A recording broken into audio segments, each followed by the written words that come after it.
I'm Rick Dior, and this is a Dave Weckl snare drum, a 13-inch drum from the late 1990s, could have been the early 2000s. So I've been looking for one of these drums for many years. I couldn't afford to buy one when they first came out. I do have the kit that matches this transparent black finish. You've seen it if you watch my jazz drum set video, which I show all these different jazz kits that I own. But I had been looking for one of these for a long time.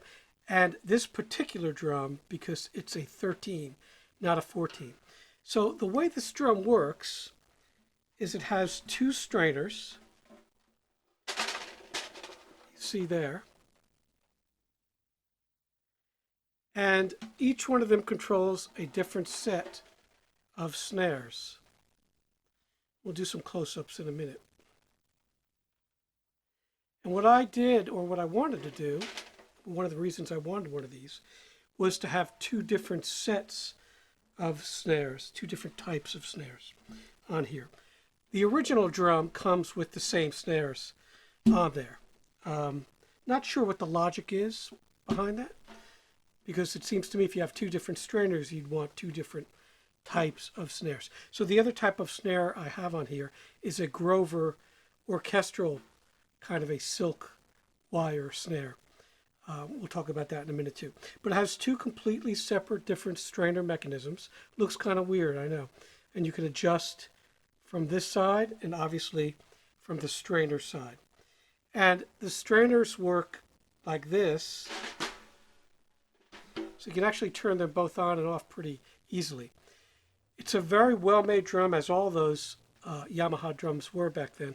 To me, those are some of the best mass-produced drums ever, those maple custom drums. There was an issue for a little while with the lugs breaking. I think they had some problems with a run of these lugs. So if you're unlucky enough to have some of those drums, you've experienced the lugs actually breaking off. I've never had that problem. I think mine are later.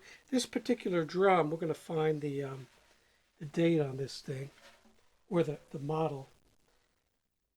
So it's MSD 13DW, and it's number 1246. So it's a later one, obviously. They seem to have made lots of these things, but you don't see them for sale very often. I guess people really like them. And I really love this drum. I've been playing it for a little while now. It's got a really great kind of Yamaha characteristic where you can crank the crap out of it and it still sounds good and not choked. So with the regular snare strainer on, in other words, the curly snares, this is what it sounds like.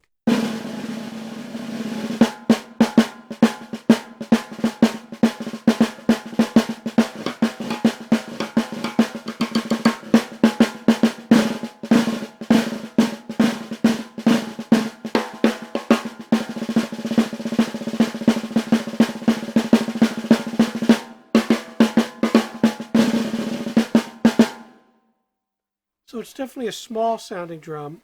Maybe it was meant to be kind of a side snare, but I use it as a main snare. And as you'll see later in the video on the drum set, it sounds really good as a main snare. And then here's what the other snares sound like, the orchestra snares.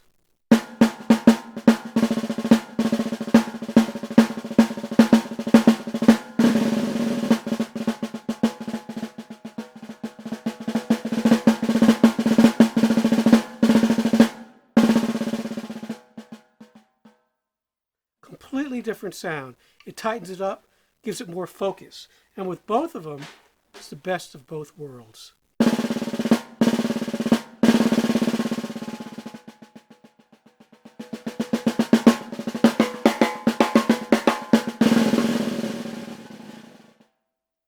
It's extremely sensitive, this drum.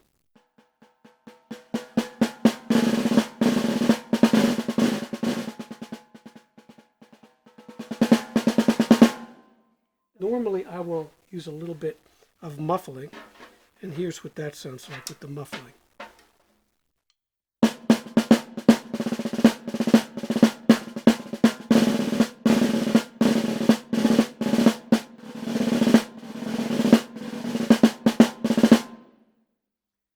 I don't mind ring, I actually like it, so I'm going to take this off.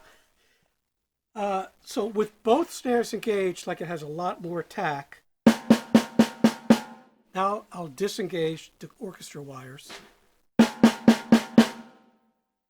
And now just the orchestra wires.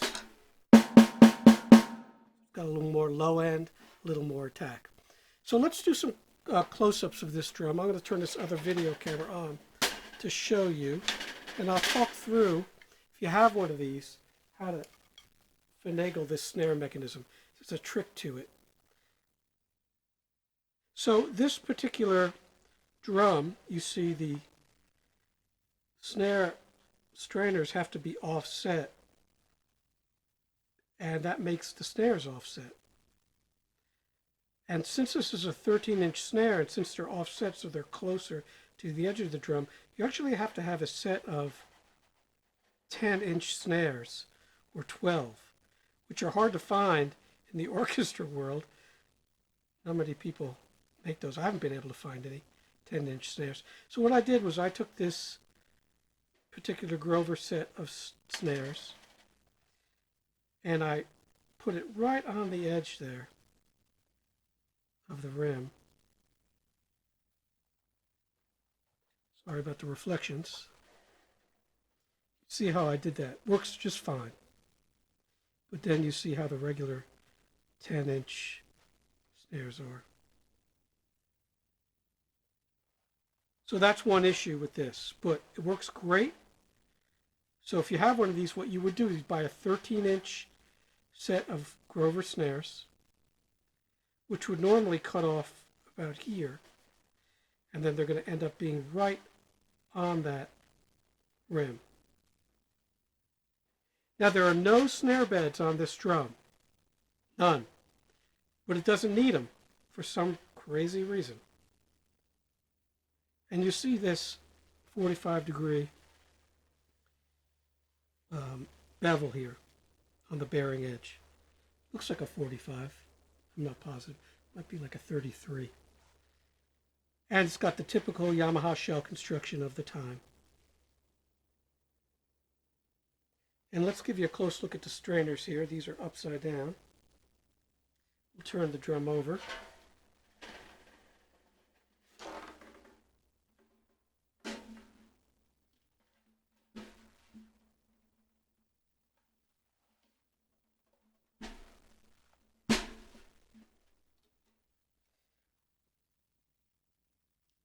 You see them there.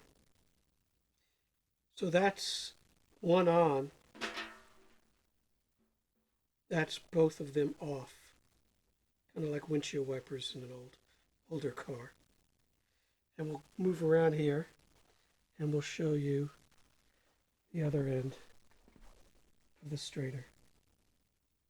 Strange looking drum, not very pretty. I love the transparent black though. That's my favorite Yamaha finish. Like I said, I have a whole kit in these.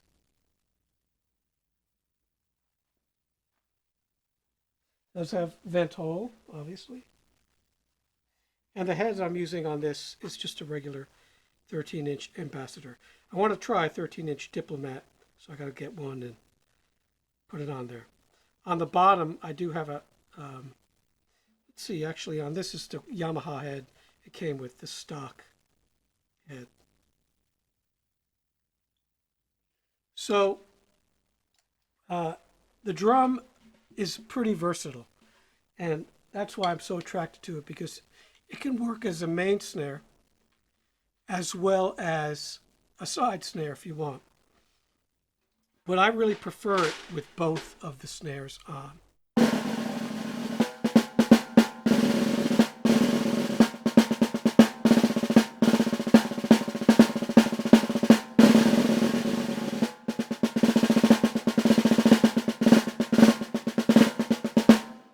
We're going to go over to the drum set right now, and I'll show you what this sounds like. I think you'll be pretty impressed with the sound of this thing. So here we are at the kit with the Weckl snare drum, and we'll hear the regular snares, the curly snares first.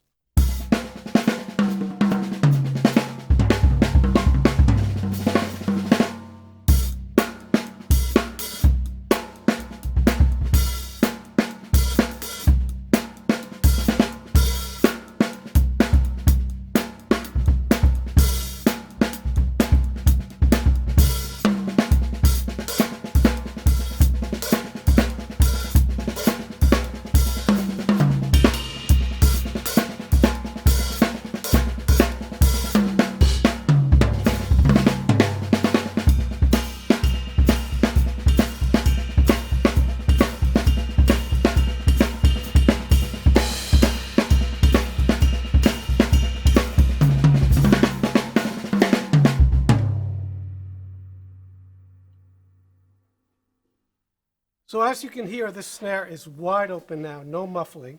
If we put a little muffling on it with this same snare setting, it'll sound like this.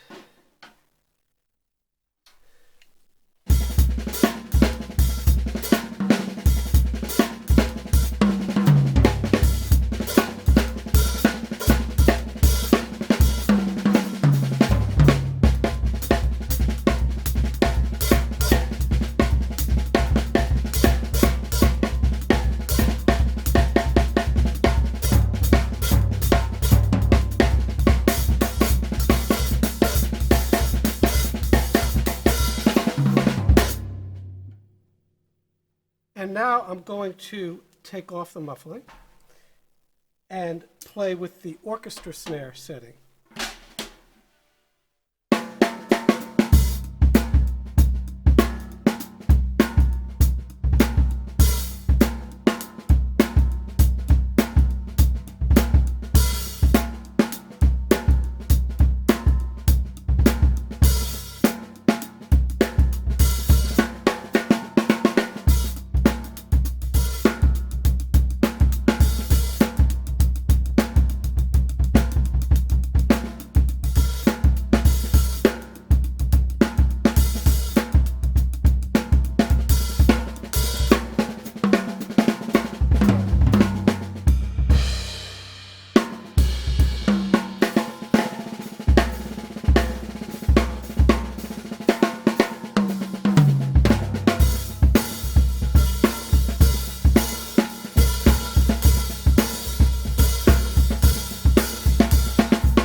And finally, I'm going to put on both snares, unmuffled.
And now we'll play that same thing for you muffled.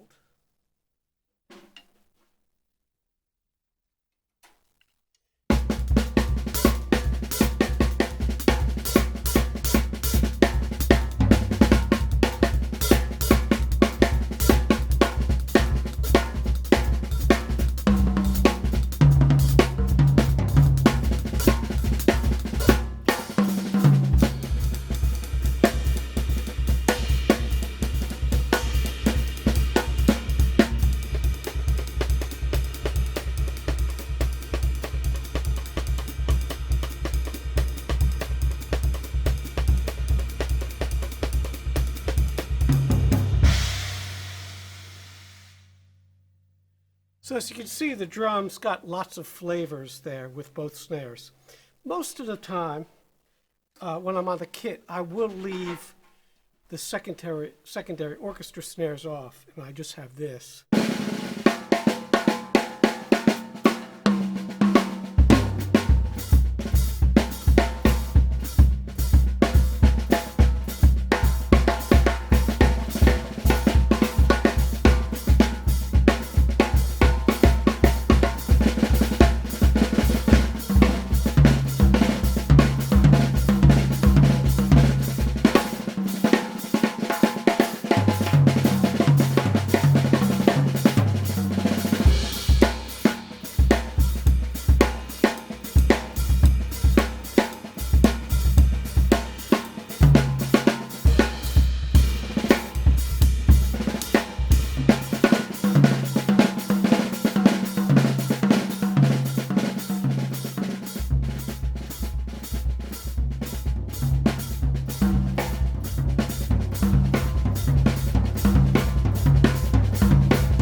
So the snare is a lot of fun to play. As you hear, it really pops well.